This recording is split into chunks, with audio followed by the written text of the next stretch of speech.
Estamos muy contentos con la presencia de cada uno de ustedes en este tiempo del estudio bíblico que tenemos todos los miércoles a las 7 en esta iglesia hispana de Coral Reef Baptist Church. Bueno, vamos a continuar con la última parte del capítulo 5 y vamos a orar. Señor y amante Padre, te damos gracias por tu amor, por tu misericordia. Humillados te pedimos perdón por todos nuestros pecados, glorificamos y magnificamos tu nombre y prepáranos de mente y corazón para recibir la enseñanza de tu palabra. Y gracias, Señor, te damos porque podemos poner esto también en el internet y permite que muchos lo puedan ver. Gracias por tu amor. Te lo pedimos todo humildemente en el nombre de tu Hijo amado Jesucristo. Amén.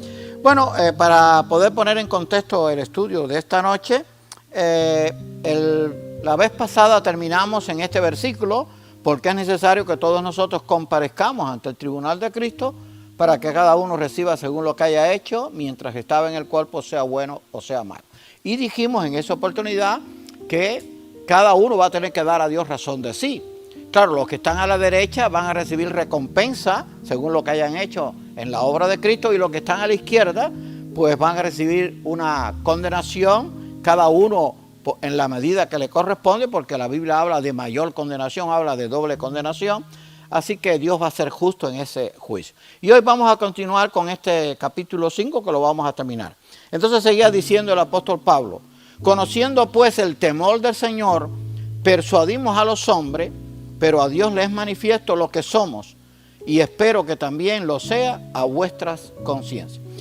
Pablo, acuérdense que está hablando a la iglesia de Corinto, aunque la segunda carta fue un poco más suave en el sentido, comparando con la primera, pues todavía Pablo les habla en algunas veces fuertemente, porque allí continuaban gente que todavía tenían poco crecimiento, gente que todavía dudaban del apostolado del apóstol Pablo, gente que había inclusive pues levantado calumnia, y entonces él pues está tratando de que ellos pues puedan crecer en el conocimiento de Dios. Y entonces él sigue defendiendo su ministerio, conociendo pues el temor del Señor. Él está diciendo: oye, yo les estoy sirviendo, y los que están conmigo, como Timoteo, como Silas y otros más que trabajaron en la obra, pues estamos sirviendo porque amamos a Dios, porque tememos su palabra y porque tratamos de agradarle en todo. Entonces, persuadimos a los hombres basado ¿qué? En el temor del Señor. O sea, les decimos a la gente que es necesario buscar a Dios para obtener la vida eterna, para obtener la paz, para obtener la reconciliación con Él a través de Cristo.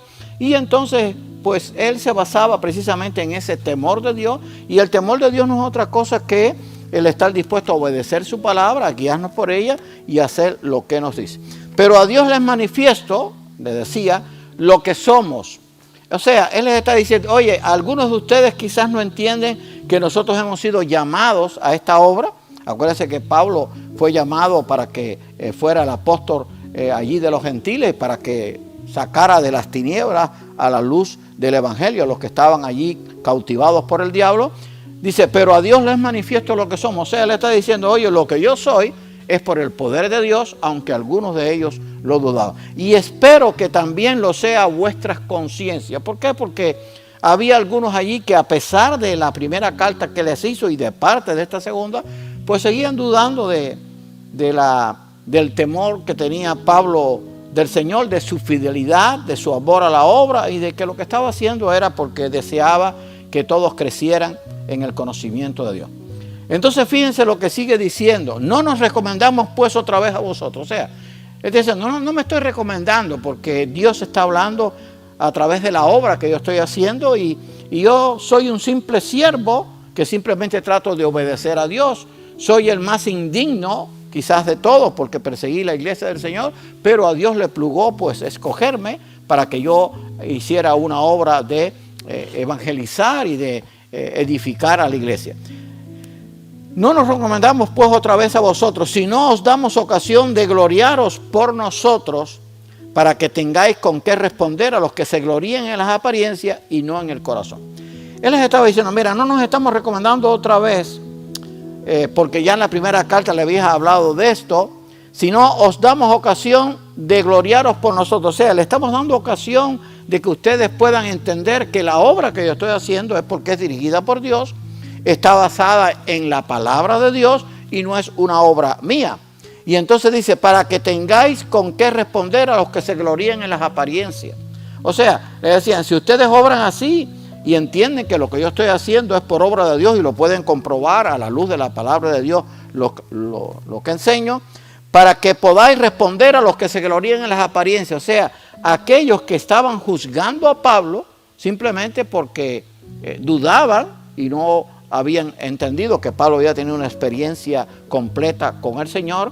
Dice, los que se glorían en las apariencias y no en el corazón. O sea, estaban viendo a Pablo como el que había perseguido la obra de Dios, había llevado presos a Jerusalén a muchos cristianos, pero no estaban mirando que el corazón de Pablo había cambiado en ese encuentro que tuvo con Jesús en el camino de Damasco y que también Pablo había estado en el tercer cielo. O sea, ellos dudaban de todo esto, no todos, pero una gran parte de la iglesia de Corinto. Déjenme decirle, para poder seguir entendiendo esto de las epístolas a los Corintios, que son 2, que la iglesia de Corinto fue una de las más difíciles para el apóstol Pablo, la que más sufrimiento le causó y la que más dudó acerca de la obra que él estaba haciendo. Y eso nos dice que el servir en la obra a veces no es fácil y Pablo tuvo que pagar un precio, pero lo hizo por amor. Y entonces dice, porque si estamos locos es para Dios y si somos cuerdos es para vosotros. O sea, algunos, no solamente los del mundo que decían, los griegos decían que Pablo estaba loco cuando predicó en el Areópago de Atenas, porque predicó y habló acerca de la resurrección. Pero dice, si estamos locos es para Dios. O sea, algunos le llamaban loco, pero él decía, estamos locos, pero es para Dios. O sea, porque estamos sirviendo a Dios. Y Pablo escribió que le complació a Dios salvar a los creyentes por la locura de la predicación, la cual consideraban las grandes personalidades de aquella época, los grandes filósofos. Ahora, y si somos cuerdos es para vosotros. O sea, el mundo le llamaba loco, pero entre ellos había gente que le llamaban cuerdo y que entendían que lo que estaba haciendo era una obra de Dios. Así que si estamos locos es para Dios y si somos cuerdos es para vosotros. O sea, si estamos locos es para Dios. ¿Por qué? Porque el mundo veía a Pablo como algo que era una locura cuando predicaba de la resurrección. Acuérdense que los paganos no creían en la resurrección. Y si somos cuerdos es para vosotros. O sea, que ustedes entiendan que lo que estamos haciendo es para ayudarles en el crecimiento de la vida cristiana. Y entonces viene este texto que es muy hermoso, porque el amor de Cristo nos constriñe, pensando esto, que si uno murió por todos, luego todos murieron. Ahora, constriñe, yo busqué el significado para poder entender el pasaje, motivar profundamente, impulsar irresistiblemente. Eso es lo que quiere decir constreñir. Porque el amor de Cristo nos constriñe, o sea, el amor de Dios nos motiva profundamente a enseñarle la palabra de Dios, nos impulsa irresistiblemente a no variar lo que Dios me ha revelado a mí.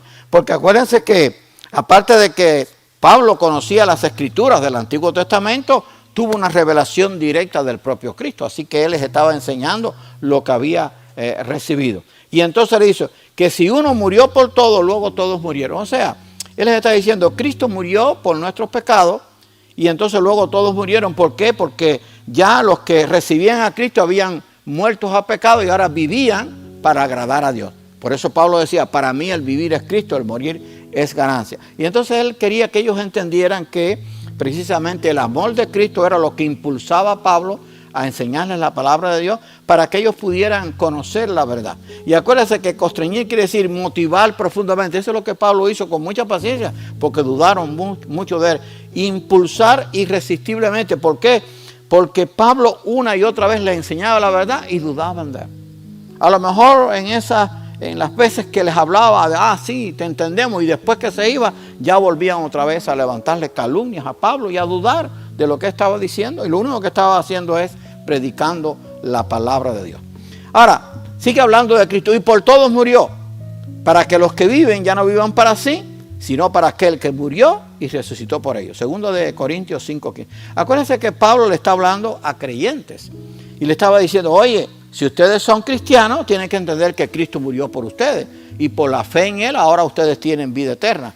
Dice, y por todos murió, para que los que viven ya no vivan para sí, sino para aquel que murió y resucitó por ellos. O sea, les estaba diciendo, oye, si ustedes en verdad han creído en Cristo, en aquel que murió para pagar el precio por nuestros pecados y cumplir la ley, entonces ahora ustedes tienen que vivir para servir a Cristo. ¿Por qué? Porque Cristo era el único que le podía dar la vida eterna. Dice, para que vivan, sino que vivan para, ya no vivan para sí, sino para aquel que murió y resucitó por ellos. O sea, él les estaba exhortando, ustedes tienen que entender que la vida cristiana es servir a Cristo, obedecer a Cristo, enseñar lo que Cristo les había enseñado y creer lo que Cristo había revelado en su ministerio terrenal de los 3 años y lo que Cristo le había revelado también al apóstol Pablo en la visión allí en el camino de Damasco y también cuando estuvo en el tercer cielo. Y entonces continúa. Acuérdense que Pablo está pues hablándole a la iglesia de que había algunos que todavía dudaban de su vida de apostolado o de apóstol. De manera que nosotros de aquí en adelante a nadie conocemos según la carne. Y aun si a Cristo conocimos según la carne, ya lo reconocemos así. O sea, él estaba tratando de decir, bueno, miren, cuando tenemos la fe en Cristo, esa fe en Cristo nos da vida eterna. ¿Por qué? Porque acuérdense que Pablo en la primera epístola les había hablado de una forma muy detallada de la resurrección. ¿Por qué? Porque la resurrección de Cristo garantizaba la resurrección del creyente. Entonces dice, de manera que de aquí en adelante a nadie conocemos según la carne. Y aún si a Cristo conocimos según la carne, ya no lo conocemos así. Porque él les estaba diciendo algo que era muy profundo y ellos no lo entendían. O sea, Cristo fue verdadero hombre sin dejar de ser Dios. Pero muchos de los que estaban en Corinto no lo habían entendido. O sea, muchos creían que Cristo fue un profeta más, que Cristo en verdad no era el Dios encarnado.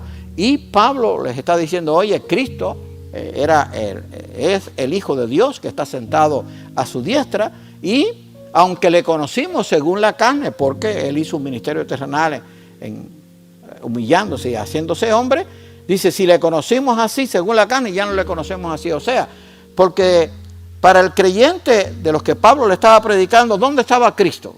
Cristo está ahora, estaba en ese momento y sigue estando sentado a la diestra de Dios Padre allí en el tercer cielo, y de allí un día va a venir para implantar primero el reino milenial y después eternal.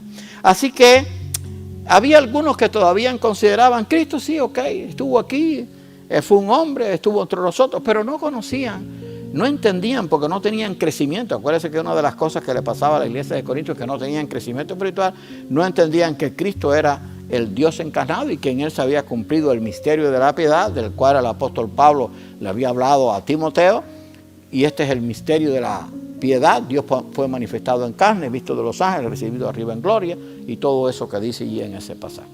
De modo, entonces ahora continúa, este pasaje yo sé que muchos lo conocen, de modo que si alguno está en Cristo, nueva criatura es. Las cosas viejas pasaron, he aquí, todas son hechas nuevas. De modo que si alguno está en Cristo, nueva criatura es. O sea, él les quería decir, si alguno dice que ha creído en Cristo, es una nueva criatura, ya no puede pensar como antes. Ahora, una nueva criatura no es que Dios hace remiendos, no es una restauración parcial. Una nueva criatura es algo nuevo, completo. O sea, cuando una persona tiene un encuentro con Cristo, le recibe por la fe y ha creído verdaderamente, es una nueva criatura. Y esto lo dije otra vez, una nueva criatura de pensamiento, de sentimiento, de voluntad, de deseo. O sea, es una persona nueva. Por eso es que la Biblia habla del nuevo nacimiento, del cual le habló allí Cristo a Nicodemo. Es necesario nacer de nuevo. Así que él les decía a ellos, muchos de ellos no lo entendían. Si alguno está en Cristo, si alguno dice que cree en Cristo, es una nueva criatura. Por lo tanto, no pueden seguir dudando de lo que Cristo ha dicho, ni de las personas que Cristo ha llamado para hacer su obra. Y entre eso estaba el apóstol Pablo, estaba Timoteo, estaba Silas y aquellos que servían en la obra misionera. Las cosas viejas pasaron, y aquí todas son hechas nuevas. O sea, las cosas viejas pasaron. La iglesia de Corinto había recibido mucha influencia mundana y pagana del imperio romano, que lo había recibido del imperio griego. Y entonces le dice, bueno, si alguno está en Cristo ahora, en este momento, es una nueva criatura. Las cosas viejas pasaron, o sea, esas cosas que ustedes creían ya no es así. He aquí todas son hechas nuevas. O sea, hay una nueva creación hecha por el poder de Dios en toda persona que cree en Cristo. Y entonces él le dijo, después que le dijo todo esto, y todo esto no es una obra de un hombre o una obra mía, y todo esto proviene de Dios, quien nos reconcilió consigo mismo por Cristo y nos dio el ministerio de la reconciliación. O sea, toda aquella obra de la nueva creación, dice, y todo esto proviene, o sea, era una obra de Dios, no era una obra del apóstol Pablo, no era una obra de Timoteo, no era una obra de Silas, era una obra de Dios, claro. Pablo, Timoteo, Silas y otros más pues fueron instrumentos, Lucas también, y otros hombres de Dios en ese tiempo. O sea, todo esto proviene de Dios. ¿Quién nos reconcilió consigo mismo por Cristo? O sea, ellos habían sido reconciliados con Dios a través de Cristo. O sea, lo que estaba roto, pues la fe en Cristo hizo que hubiera una reconciliación, una nueva relación con Dios el Padre. ¿Por qué? Porque se había roto a causa del pecado. Y nos dio, estaba hablando Pablo ahora en nombre de ellos, de los que estaban enseñando la palabra, y nos dio el ministerio de la reconciliación. ¿Qué es lo que hacen actualmente los pastores, los misioneros, los evangelistas, los que predican la palabra? Presentar el mensaje de salvación. Solo hay una forma de poder reconciliarse con Dios. Reconciliarse, armonizar con Dios, obedecer a Dios, guardar su palabra. Solamente es a través de la fe en Cristo. Y eso solamente es posible cuando se escucha el Evangelio y se cree el Evangelio. Así que él le dijo, quien nos reconcilió consigo mismo por Cristo y nos dio, estaba hablando Pablo ahora a nombre de ellos y de los que les ayudaban a ellos, a él, como Pablo, Silas, Timoteo, y nos dio el ministerio de la reconciliación. Así que tenemos un ministerio, cada creyente tiene un ministerio en la reconciliación. O sea, el hombre está alejado de Dios. La única forma de que pueda entender que tiene que acercarse a Dios es cuando escuche el mensaje que se predica a través de los pastores, los misioneros, en las iglesias, y también ahora gracias a Dios se puede también enseñar y predicar a través de el internet. Que Dios estaba en Cristo reconciliando consigo al mundo, no tomándoles en cuenta a los hombres sus pecados, y nos encargó a nosotros la palabra de la reconciliación. Dios estaba en Cristo reconciliando consigo al mundo. O sea, ¿por qué Cristo tuvo que venir? Precisamente porque era la única forma de que el hombre se podía reconciliar con Dios. ¿Cuándo se rompió esa conciliación con Dios? Cuando el hombre pecó. Y por eso, si usted va en todo el Antiguo Testamento, ¿de qué se habla? Del Mesías. Moisés habló del Mesías, los patriarcas hablaron del Mesías, los profetas hablaron del Mesías, Isaías lo hizo de una forma muy específica, muy detallada, pero Dios estaba en Cristo reconciliando consigo al mundo, o sea, en esa esperanza del Mesías. ¿Por qué? Porque la ley era imposible cumplirla. O sea, si se faltaba en un punto, ya todos se hacían culpables. Y entonces dice, no tomándole en cuenta a los hombres sus pecados. O sea, Dios hubiera podido decir, bueno, el hombre yo lo creé perfecto, creé a Adán, creó a Eva, ellos desobedecieron, bueno, pues ya, no le vamos a dar más oportunidad. Pero Dios, en su infinito amor, proveyó una segunda oportunidad a través de Cristo, del Cordero de Dios que estaba preparado desde antes de la fundación del mundo. Y entonces no les tomó en cuenta a los hombres su pecado. Quiere decir, Dios, a pesar de que el hombre pues traicionó y desaprovechó todo lo que Dios le había dado, porque acuérdense que Dios había creado al hombre perfecto, no se iba a enfermar, no iba a morir, lo había puesto en el huerto del Edén, no necesitaba de nada y él lo tenía todo, y el hombre pues desobedeció, y entonces eso lo convirtió en un pecador, en uno que hacía lo que no agradaba a Dios. Entonces dice que Dios no les tomó en cuenta a los hombres sus pecados, que lo hubiera podido hacer, sino que les dio una nueva oportunidad, otra oportunidad, y acerca del Mesías, que era Cristo. Y entonces dice Pablo, y nos encargó a nosotros la palabra de la reconciliación. O sea, los apóstoles, pues, ¿qué predicaban? Que había que buscar a Dios a través de Cristo. Era la única forma. Cristo dijo, yo soy el camino, yo soy la verdad, yo soy la vida, nadie viene al Padre sino por mí. Solamente a través de la fe en el Mesías se podía encontrar la reconciliación, y solamente a través de la fe en Cristo uno puede tener la reconciliación con Dios y entonces poder alcanzar la vida eterna. Ellos dudaban de todo esto, algunos no lo entendían. Había un grupo que sí, un grupo quizás pequeño, pero otros pues no entendían esto porque estaban confundidos con las enseñanzas paganas, que todas estaban en contradicción con la enseñanza de Cristo, porque empezando que no creían que Cristo fuera Dios, tampoco creían en la resurrección de los muertos, no creían de que el poder de Dios podía cambiar una persona de pensamiento, de sentimiento, de voluntad y hacerle una persona nueva. Nada de esto creían los paganos. Los paganos tenían otros conceptos diferentes, creían en la reencarnación, creían que todo podía ser por obra, que el conocimiento le podía dar un alcance divino, inclusive podían llegar a ser dioses. Todo eso creían los que no recibían el mensaje del Evangelio, el mensaje de Cristo que Pablo les traía, y toda esa influencia pues llegó a la iglesia de Corinto. Y entonces ahora viene este texto. Ese texto yo lo conocí hace muchos años, se usaba de texto lema de los embajadores del rey, que era una organización que había en la iglesia, o todavía existe en la iglesia bautista. Así que somos embajadores en nombre de Cristo, como si Dios rogase por medio de nosotros, os rogamos en nombre de Cristo, reconciliados con Dios. Entonces Pablo decía, así que somos, estaba hablando no solamente a nombre de él, sino a nombre de los que habían creído verdaderamente, así que somos embajadores en nombre de Cristo. Ahora, un embajador es uno que representa a una nación en otra nación, o que representa a un rey en la corte de otro rey. Entonces, en el tiempo antiguo estaban los césares, estaban los faraones, estaban aquellos hombres poderosos y tenían sus embajadores. Entonces el embajador representaba a ese imperio y entonces lo representaba delante de otro imperio. Pero lo que decía el embajador tenía que coordinar y estar aprobado por lo que decía el rey que lo mandaba. Entonces, ahora el apóstol Pablo, ellos entendían todo esto de los embajadores que existían en el tiempo antiguo entre los césares y los emperadores.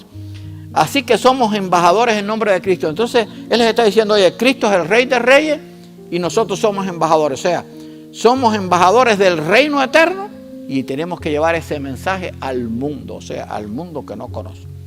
Y ahora, de aquí va a hablar el embajador del mensaje de Dios. Porque cuando el embajador iba de un país a otro, lo que él decía tenía que estar aprobado por el rey. Y tenía que estar de acuerdo con el rey, porque si no le podía costar la vida. Ahora que Pablo lo está aquí aplicando, somos embajadores en nombre de Cristo, dice, como si Dios rogase por medio de nosotros. O sea, embajadores de Cristo, estamos llevando el mensaje de Dios al mundo. Usted y yo somos embajadores de Cristo. Somos los mensajeros, como si Dios rogase por medio de nosotros, decía Pablo. Y eso es lo que hacemos, porque no podemos obligar a la gente, pero sí podemos llevarle el mensaje. Os rogamos en nombre de Cristo, dice allí al final, en nombre de Cristo, reconciliaos con Dios. O sea, tenemos que predicar el mensaje, exhortar, no cansarnos de hacerlo. Tienen que buscar a Dios, quieren tener una paz verdadera, quieren tener una vida eterna asegurada, quieren tener allí una seguridad plena. Bueno, tienen que escuchar el mensaje que traemos, pero el mensaje que traen los embajadores de Cristo no es el mensaje de ellos, es el mensaje de Cristo, es el mensaje de Dios. O sea, acuérdense que Cristo se presenta allí en Apocalipsis como el Rey de Reyes y Señor de Señores, pero también dice, creo que es el Salmo 24, dice, ¿quién es este Rey de Gloria? Jehová de los ejércitos es el Rey de la Gloria. O sea, nosotros tenemos un mensaje del Rey de Gloria, de Dios el Padre, de su Hijo Cristo, y el Padre y Cristo son uno. O sea, ese mensaje tenemos que darlo sin cambiarlo, sin modificarlo, sin adaptarlo, porque no es el mensaje nuestro, es el mensaje del Rey. Entonces los embajadores tenían mucho cuidado. El Rey le daba instrucciones y le daba una carta sellada. Ese sello, que ustedes lo ven a veces en alguna serie que pongan por la televisión, ese sello no se podía romper. Si se rompía antes de llegar al otro, le costaba la vida al que lo llevaba. Entonces, a veces los embajadores llevaban una carta sellada, no podían abrirla, pero ellos eran los que tenían que entregarla en nombre del rey.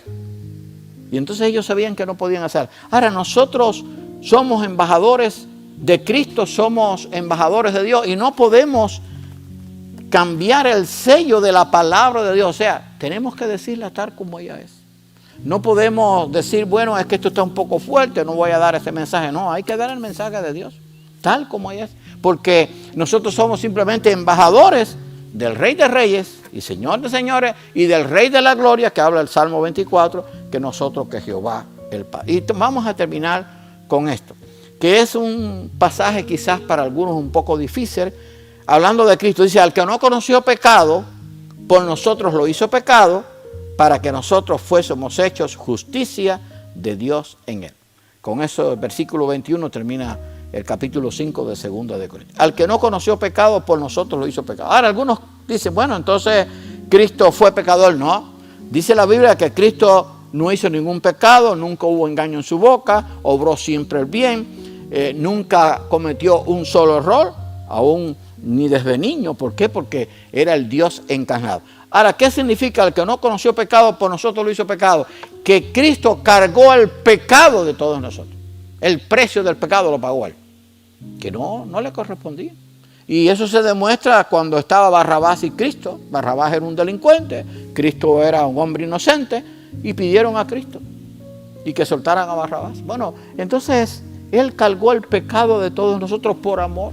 Y entonces allí en la cruz él pagó el precio por nuestros pecados, cargó el pecado. Si usted lee el pasaje de la crucifixión, los azotes, Cristo los sintió, los clavos en los pies, los clavos en las manos, la corona de espinas, los esputos en la cara, los golpes que le dieron, los azotes. Pero lo que más le hizo sufrir a Cristo es cuando usted lee el pasaje que dice que hubo tinieblas como por 3 horas. En ese momento él estaba llevando el pecado de toda la humanidad, pagando el precio. Y entonces por eso viene esa expresión que algunos la han tergiversado: Elí, Elí, lama sabactani, Dios mío, ¿por qué me has desamparado? Y entonces algunos dicen, bueno, si Cristo era Dios, porque dijo, Dios mío, ¿por qué me has desamparado? Porque él estaba hablando de su condición de hombre. En ese momento él estaba llegando al pecado de todos nosotros, y claro, el Padre no podía estar unido a eso, y por eso hubo tinieblas. Lo dejó solo. Claro, todo eso estaba coordinado porque el Padre y Cristo era uno. Pero qué bueno es que él llevó nuestro pecado. Por eso dice, al que no conoció pecado, por nosotros lo hizo pecado, para pagar el precio por nuestros pecados. Éramos nosotros los que teníamos que morir allí, pero Cristo lo hizo a favor nuestro, y por la fe en él traspasamos ese sacrificio a favor nuestro. Y por eso es que creo que es en Juan 19 se relata esa palabra que él dijo antes de morir: consumado es. Creo que en griego se pronuncia tetelestai. La deuda ha sido pagada. O sea, Cristo pagó nuestra deuda con Dios. ¿Por qué? Por el pecado que nos separaba. Y por eso es que esto significa eso: al que no conoció pecado, por nosotros lo hizo pecado. O sea, llevó nuestros pecados para que nosotros fuésemos hechos justicia de Dios en él. El hombre como único se puede justificar delante de Dios a través de la fe en Cristo. Y por eso dice Romanos 5:1, justificados pues por la fe tenemos paz para con Dios por medio de nuestro Señor Jesucristo. Nadie puede ser justificado delante de Dios si no es a través de Cristo, porque Él fue el que Él llevó nuestros pecados, y nosotros ahora por la fe en Él, pues ese sacrificio se pasa a favor nuestro, y entonces pues recibimos el perdón de los pecados, quiero decir, de esos pecados que nos separaban de Dios. Hermano, que Dios nos bendiga y que entendamos que el apóstol Pablo tuvo que sufrir la incomprensión de aquella iglesia, pero no dejó de dar el mensaje de Dios. Claro, él era un instrumento, él había sido llamado, él había sido un hombre que reconoció que había sido perseguidor, que no era digno, pero que Dios lo había escogido, y él trató de cumplir bien su ministerio. Que nosotros, pues, este ministerio de la reconciliación lo entendamos. Somos embajadores de Cristo aquí en la tierra. Somos embajadores del reino eterno. ¿Y qué es lo que tenemos que hacer? Pues decirle al mundo el mensaje del Rey. ¿Cuál es el mensaje del Rey? Si no creen en Cristo, no tienen vida eterna. El que cree en Cristo tiene vida eterna. El que rehúsa creer en Cristo no verá la vida, sino que la ira de Dios está sobre él. Ese es el mensaje. O sea, el mensaje no puede ser cambiado, porque el mensaje no es nuestro mensaje, sino el mensaje de Dios. Que Dios nos bendiga. Vamos a orar.